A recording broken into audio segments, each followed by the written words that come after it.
Jaime Hunt, thank you so much for joining me today. I am so delighted to have you on the podcast, and I cannot wait to dig into your story and hear all about the journey that you've taken that is, it's very typical of a higher education person to have loved higher education so much that they've really made a huge and successful career of it. But I won't give too much away up front, but thank you so much for joining us.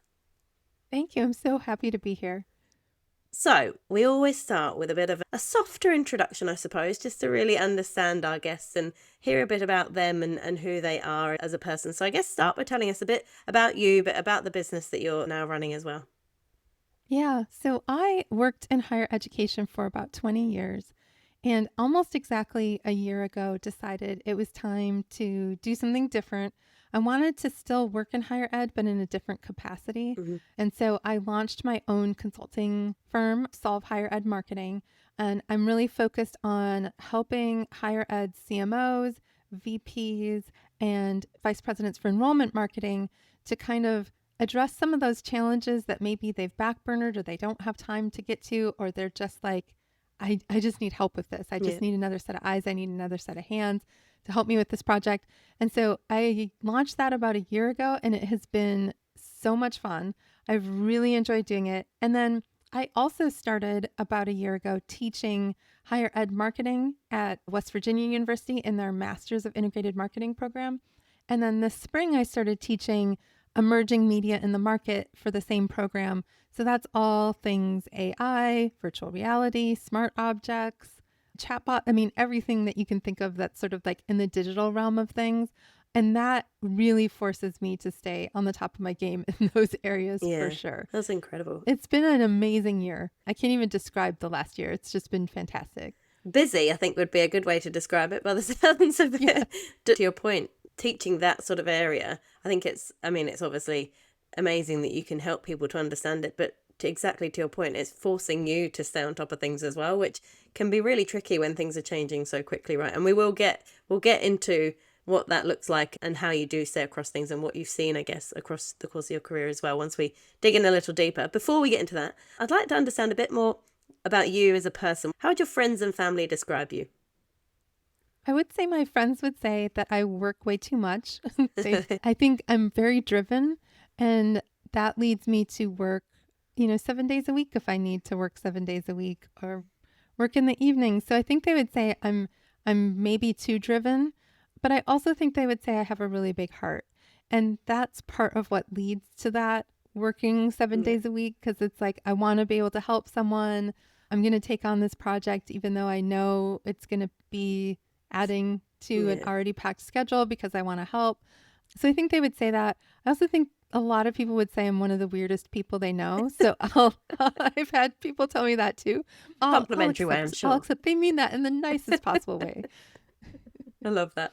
And so do you think, is there a difference between Jaime in your personal life and Jaime at work? Or, it sounds like the fact that you are so caring and so committed to what you do means that that's why you end up working so much. So it kind of seems like there's a lot of parallels, but do you think there's any differences between the two versions of yourself?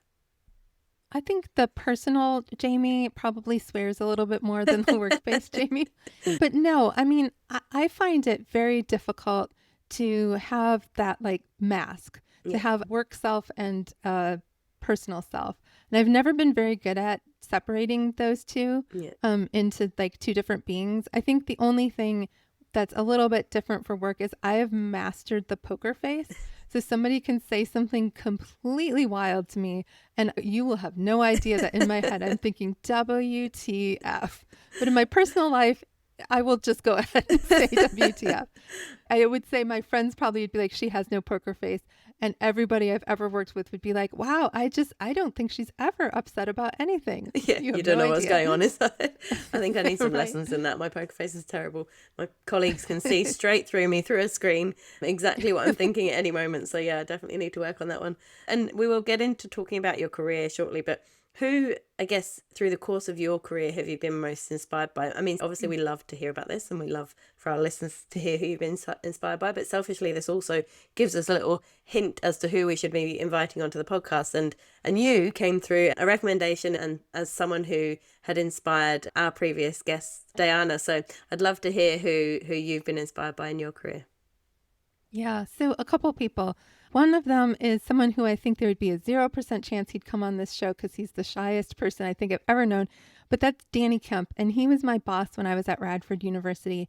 And I learned a lot about being a leader and being a leader of people in a way that's very empathetic and in a way that meets people where they are. And one of the things I really learned from him was how to, like, if there's a problem or there's an issue, we're not going to we're not going to focus on what the problem was and how we got there. We're going to focus on how to solve the problem. Yeah. And that was something I really needed at that point in my career because I hadn't worked with people like that before. In terms of people who inspire me, who might be willing to come on the podcast, I mean, I think Terry Flannery, who's now at Case, she really carved out what marketing looks like in higher education in a lot of ways. Amazing. She's sort of the original higher ed CMO back before when we were just like print shops or news bureaus. You know, she really helped carve out the role of CMO in higher education. Another person that I always enjoy chatting with is Bart Kaler at Kaler Solutions. He is just, you know, a lovely, lovely person who has opened up his entire brain and dumped it out for me as I've started on this journey. And then Seth Odell. I just love Seth Odell. He went out on his own a couple of years before I did and has built up a 24 or 34 person agency. Wow. His thinking is always spot on. And he's one of those leaders that I think has that empathy and that like caring about people. It's not just about the success. It's about making sure that people are taken care of.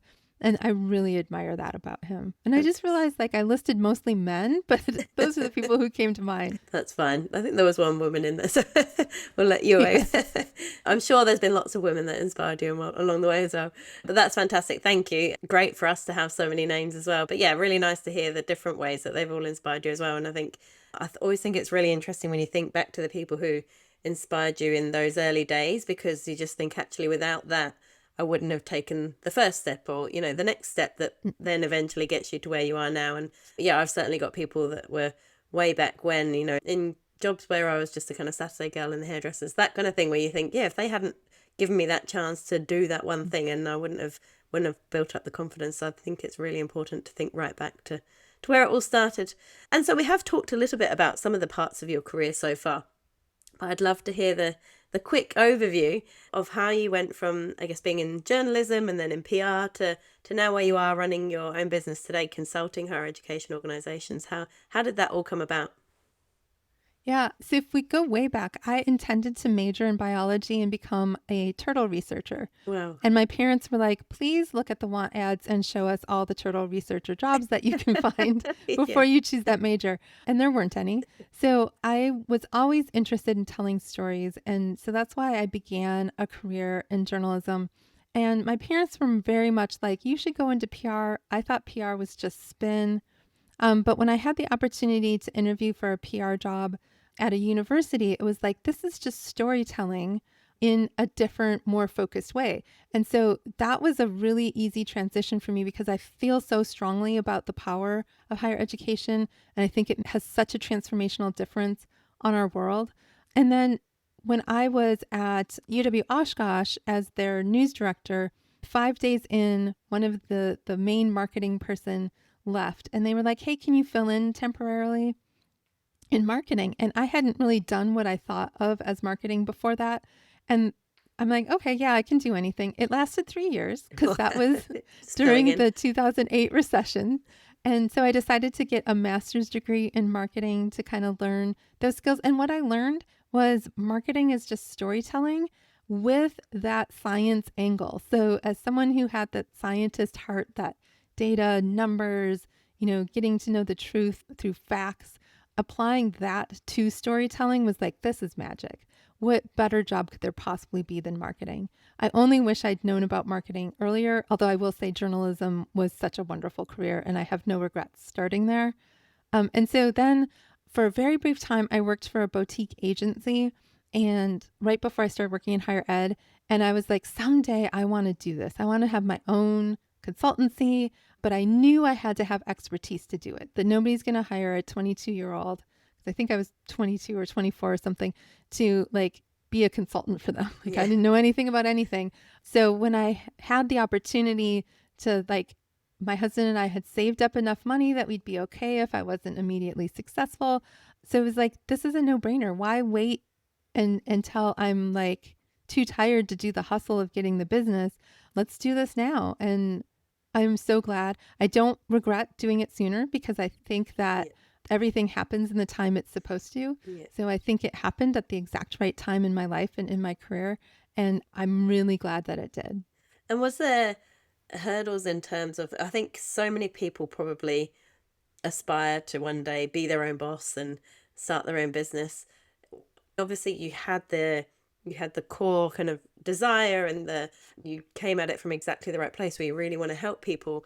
Was there any of this sort of the kind of actual business side of things that you needed to skill up on, or that you were worried about, or that's kind of been an eye opener to you as you've done it? I'm going to be like very transparent here.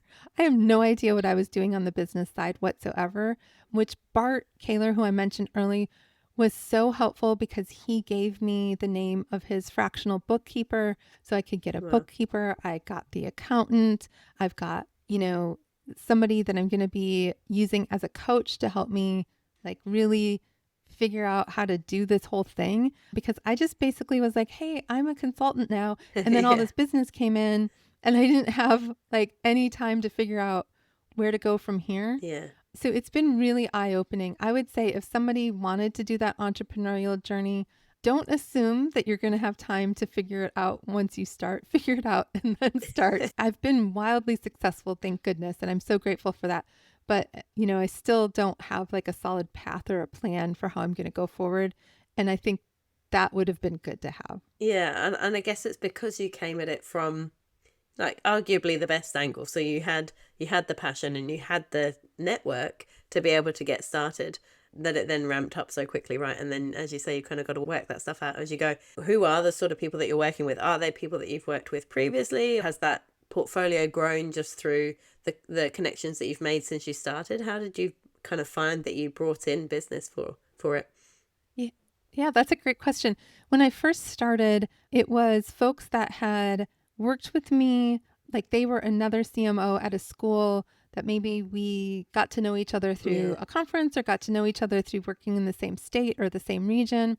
And so that was really my first clients. I'm so grateful to them for being like the people who were raising their hand early. Since then, it's been a good mix of people I've known through the industry, people who listen to my podcast, people who've read my book. So it's been people who, like, somebody just said, hey, we had a good experience working with her.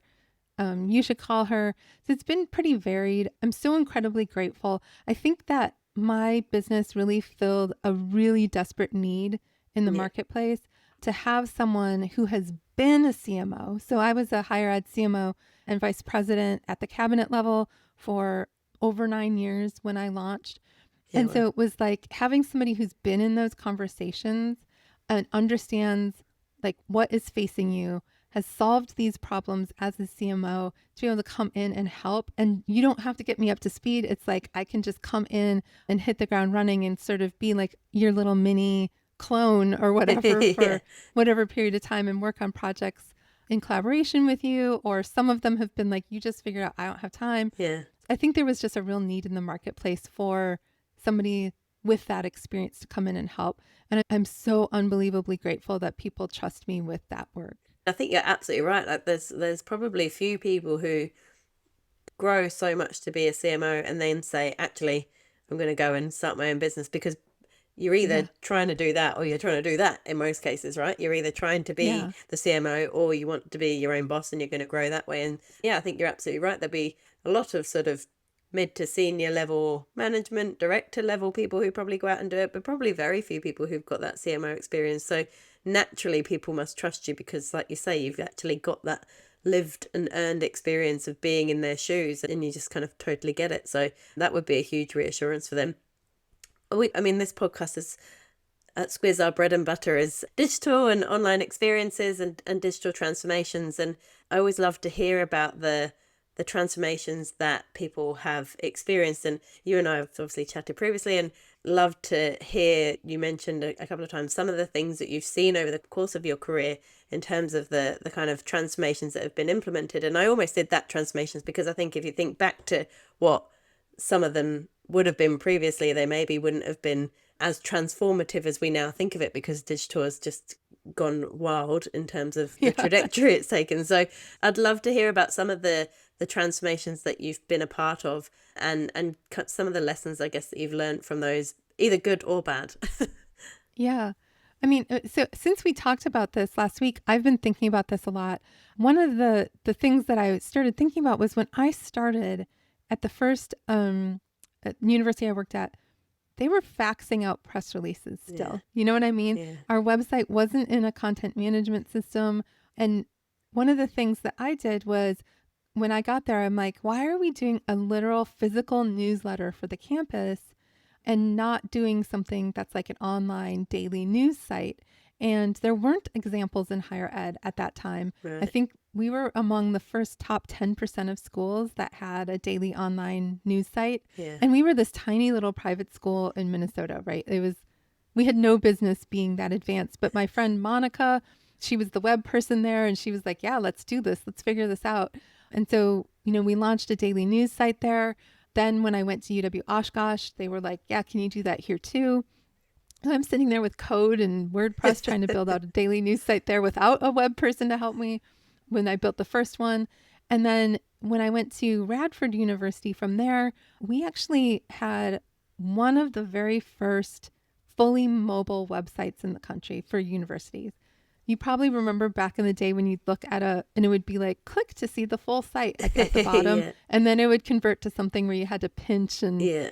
it was a nightmare, right? Yeah. This is like 15 years ago. It's not even that long ago. Yeah. Wow. And so we launched one that was like one of the first responsive websites in higher ed, that just everything was responsive.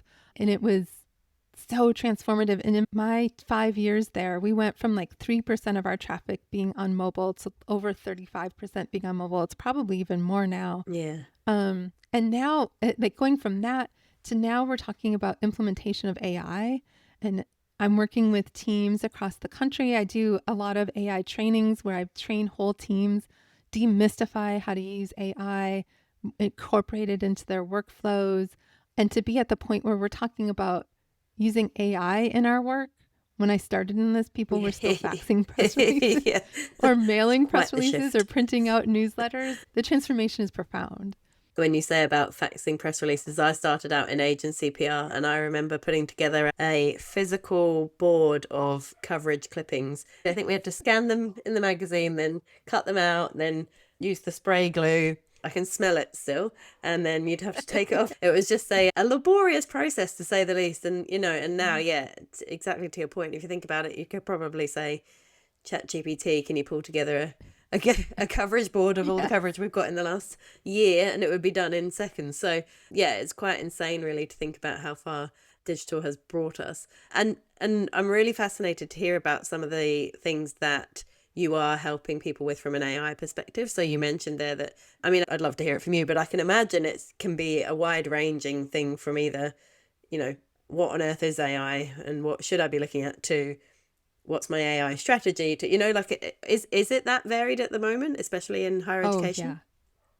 I'm honestly slightly surprised that I'm still encountering people that have not touched AI. Yeah, right. So it seems like the people who are bringing me in are typically the VPs, either advancement and enrollment or marketing VPs, who are like, I know we need to do something. I want to get my whole team up to speed. And then when I do surveys of the teams, there's usually a big mix of, I don't want to use it, I don't think there's any value in it, I hate it, all the way to, yeah, I'm super interested and I'm excited to explore it. But I've talked to a lot of teams that are not using it at all, Yeah. really, in their work. And I just think like higher ed, as you know very well, higher ed competes not just with every school or their competitors that they're competing with from the school's perspective, they're competing with every digital experience that they have online. Yeah. And if we don't up our game by doing some of the personalization that's possible, by automating things so that we can do more high touch things or more sophisticated things, I think we're in real trouble. And higher ed is already facing a lot of headwinds. We don't need to be like creating headwinds by not engaging with AI. Yeah, you're exactly right. There's so many distractions that people could be looking at online beyond your website or your student portal or whatever it is that you're operating.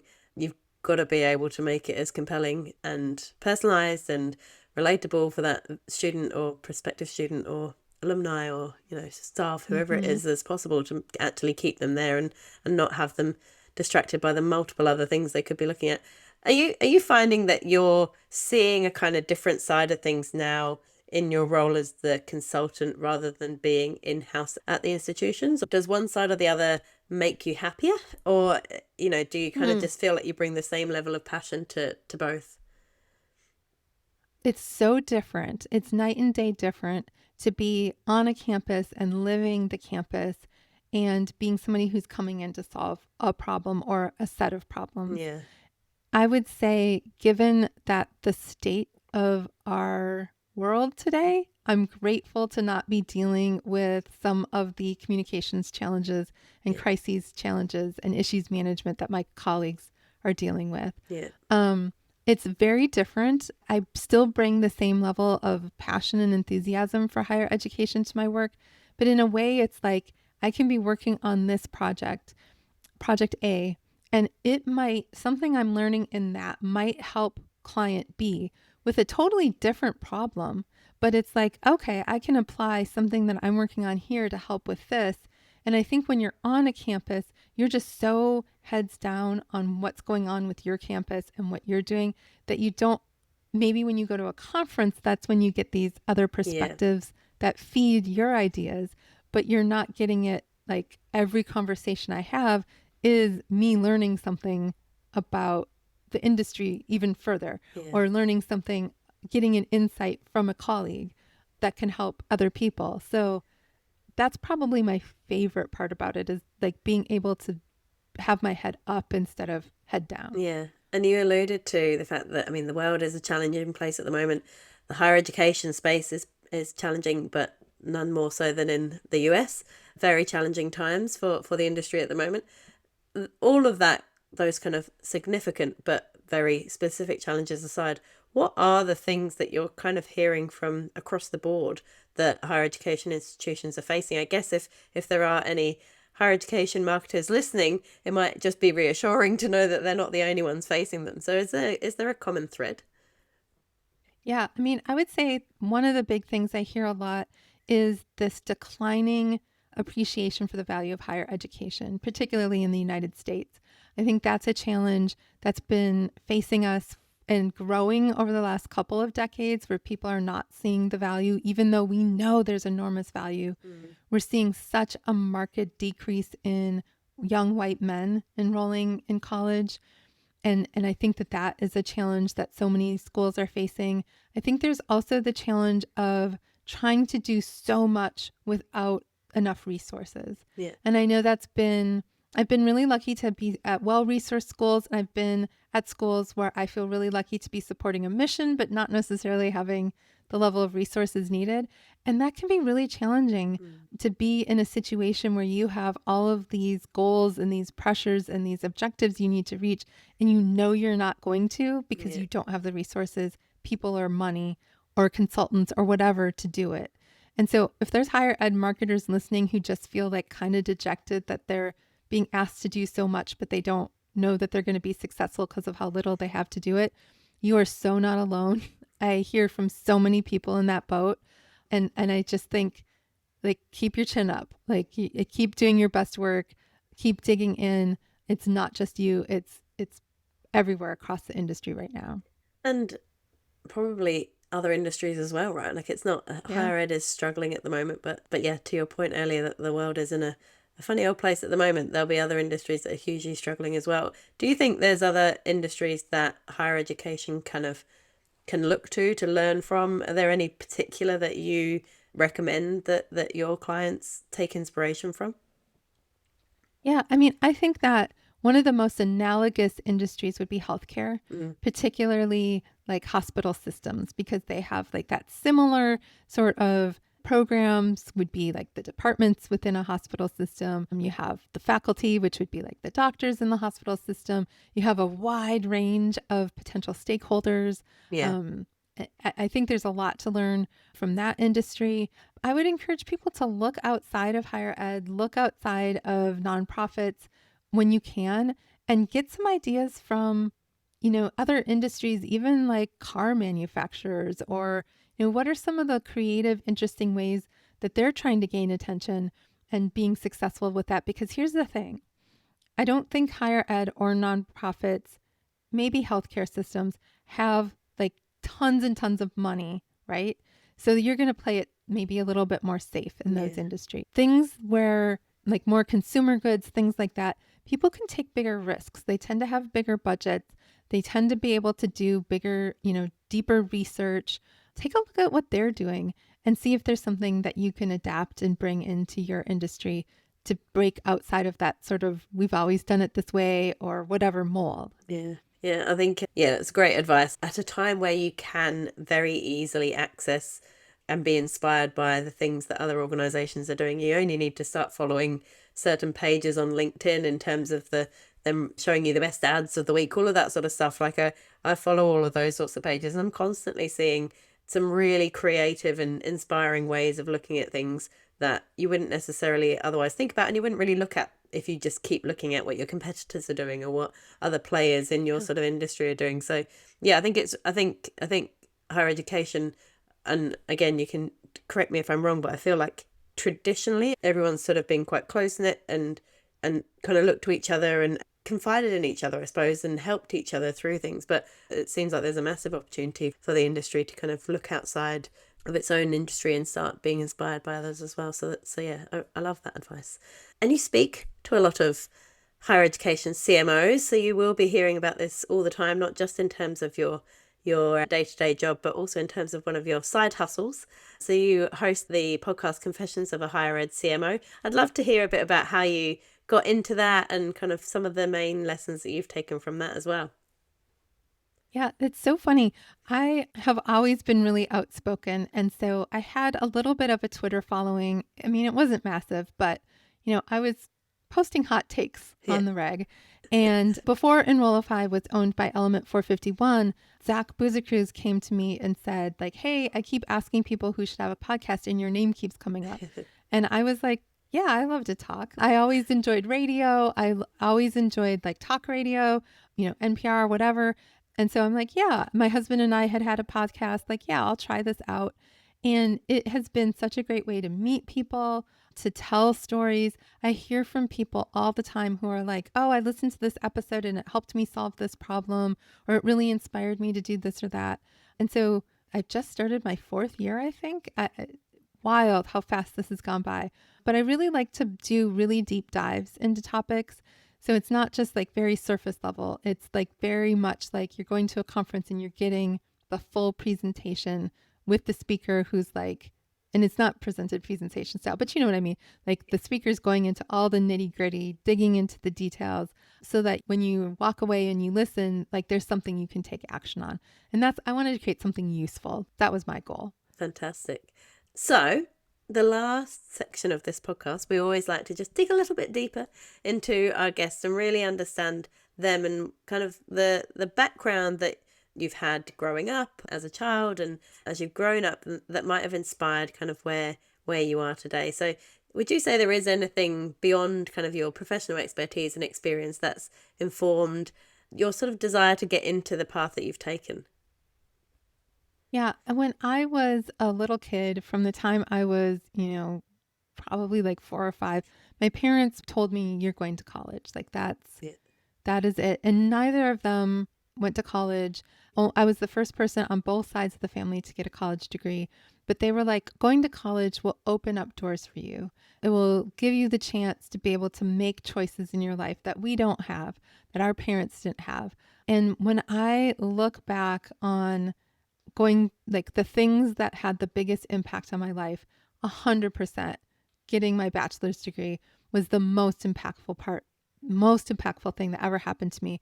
And it's because of that that I want every student for whom that's their goal to have that opportunity and for them to be able to see themselves at college. Yeah. I'm working with a client right now on creating content for or a strategy for reaching out to sophomores and juniors.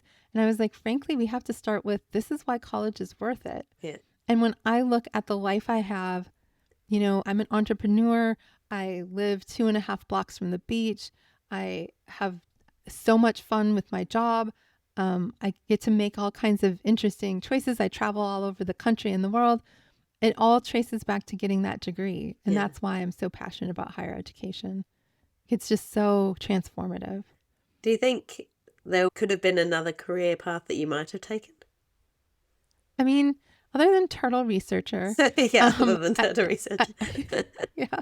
I mean, I think when I was younger, I thought about law school. I think I'm not the right fit for that. I could see myself now having become a professor, Yeah. but as someone who didn't have any family who had graduated from college, I didn't understand that that was a career path. That felt like something that people who came from money or people who had parents who were professors would do. So it just seemed like it was not even an option for me to pursue.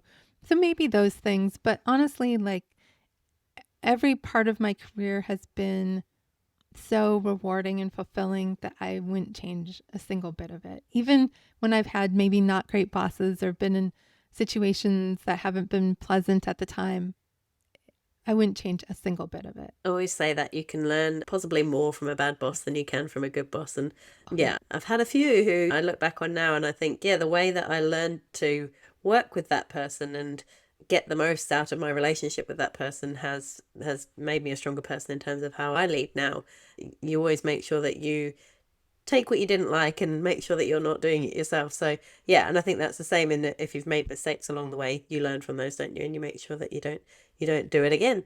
And so now your work spans so many different remits and so many different, you must have to put on so many different hats at any one point in the week. And this is probably like asking you to pick your favorite person, but what would you say is the one that brings you the most fulfillment, the most joy?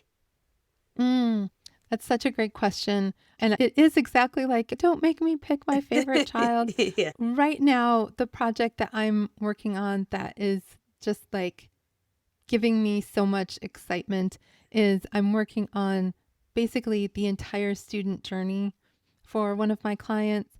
So we actually worked backwards. We worked from keeping them like at yield, anti-melt, persistence, retention. And then we went back to from application to admission. And then we went and did like the events invitations. And then now we're doing inquiry to admission and then sophomores and juniors. And one of the things I love about it is this is like a holistic project, right? It's not just fixing, I'm putting that in air quotes, one piece of it. We're looking at the whole student journey, looking at it through a lens of empathy. What does the student need at each point in the journey? How can we be engaging parents in this? And it's just been really fun being able to take what was already a good comm plan and a good comm flow and layer in elements that their competitors aren't doing, that can make them stand out so that when the student gets those in their inbox or they get those print pieces in their home, that they're getting something that it stands out. I'm really passionate about the school, the client that I'm working with on that project, because it's UNC Pembroke, which is a tribal college.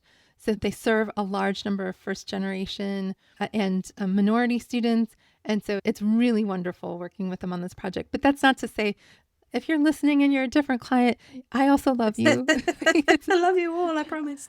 Right. I love all my children equally. I mean, you can just hear that as soon as you started talking about it, you light up and you can hear the passion for what it is that you do. And I'd say a lot of those the skills and the kind of traits that you have would be transferable to other roles. Could you see yourself expanding what you do now, but the consulting that you offer into other industries? And there's kind of two parts to this question, because I kind of alluded at the beginning to the fact that people in higher education love higher education and seem to, even if they try and go away from it for a while, always come back. Do you think that you will always be about higher education? And what is it about the industry that is just so rewarding, I suppose? Yeah, I mean, I've been in higher ed now for 21 years. And if I think about my entire adult life, there was only, I think, 6 years that I wasn't on a college campus between Yeah. getting my degrees and working in higher ed and now teaching. I love it so much. I'm so passionate about it. I'm good at it. I know what I'm doing. Staying on top of it doesn't feel like work because I'm so passionate about it. That said, if anybody's listening who is super involved in turtles and turtle rescues, I could definitely see myself, supporting. That would be another industry I would love to support. But honestly, it's like you get to work with really brilliant people, right? You get to work with people who are super well read, super knowledgeable about sometimes really like, oh, this person's a tick researcher, or Yeah. this person's, investigates this one atom or whatever. Yeah. And I just love that environment. I could see, healthcare probably has that a bit too. Yeah. There's a lot of overlap there. So I wouldn't rule anything out. Higher ed is definitely my big love. I love My that first love. there's always a place in your heart for the turtles, though. Yes. You'll do something with them one day. My life's dream is to start a turtle ranch. So that's like, there you go. it's not that hard to wrangle turtles. They don't move that fast. So I could still have a day job doing higher ed marketing. So good. And so this podcast is all about inspiring people who wouldn't necessarily be able to get 30 minutes with you, but have seen you. Like you said, people have heard all about you and they've heard your podcast, or they've seen you popping up on LinkedIn or Twitter. And so if you were to give those people who have been fortunate enough to be able to hear from you today some words of advice, if they're looking to take a similar trajectory or get into one of the many streams of work that you're currently in, what would be your advice? I guess in terms of both the how to approach a career, but also in terms of the really important point that you made earlier on around keeping up skilled, particularly in digital, given how quickly things are moving at the moment. Yeah, I would say, and this is, for some people, this might be like, oh, geez, but I would say always be the hardest working person in the room.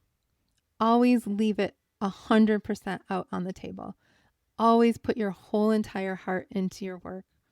And I would say if you pair that with doing something you're passionate about, that's going to be easy to do those things. Yeah. So if your passion isn't whatever industry it is that you're working in, it's going to be really hard to go all out and put everything out there on it. It might be time to find a different industry, something that excites you more.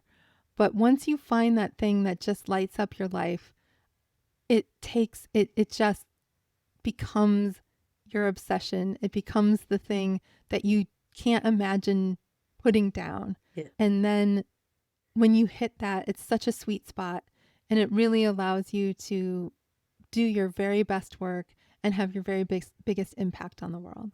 It's fantastic. And you said right at the beginning that your friends would say you work too much, but I think definitely the thing that I've learned as I've spoken to you today is that you're working too much. And again, I'm using the inverted commas, but it's because you love what you do, and you actually probably, it's a bit like a book that you can't put down. You don't want to sort of pack it away and forget about it until tomorrow, because you've got that inspiration. You want to get back to it. And I love that. And as I say, you can definitely hear that throughout this recording. So thank you so much. I've loved digging into everything about Jaime Hunt, hearing all about you, your passion for the higher education industry and the turtles. And we'll be keeping an eye out for that ranch opening in the near future, I'm sure. Thank you so much. It's been such a pleasure. I've really enjoyed our conversation. Thank you, Jaime. Take care.